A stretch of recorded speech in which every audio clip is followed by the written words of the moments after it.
Dans Genèse chapitre 15, verset 5, il va dire à Abraham, on ne t'appellera plus Abraham. Vous avez vu, je vous avais dit Abraham, ça veut dire que ça serait Bloom.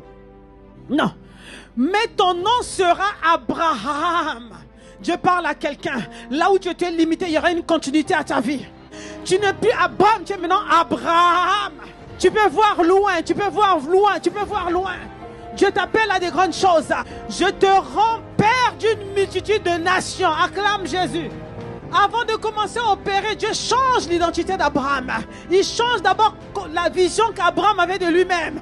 En fait, c'est qu'il tournait rond parce qu'Abraham ne savait pas qui il était.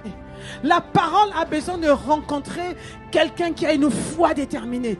Quelqu'un qui connaît son identité bien-aimée. C'est pour ça que donc, lorsque Dieu apparaît, il doit d'abord régler certains détails. Lorsque Dieu regarde, il voit que l'identité n'est pas alignée avec la promesse qu'il est en train de préparer.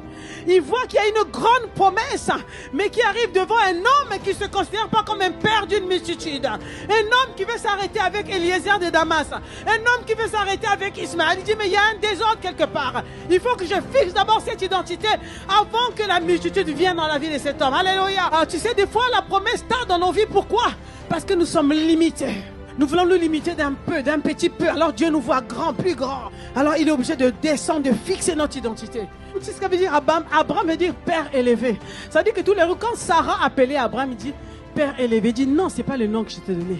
Je t'ai dit dès le commencement, tu es un père d'une multitude. Ça veut dire que désormais, lorsque Sarai appelle Abraham, il dit que tu es un père d'une multitude, bien aimé. Si tu veux voir manifester des promesses de Dieu dans ta vie, commence à t'appeler du nom que Dieu t'a donné, qui est en accord avec ta destinée.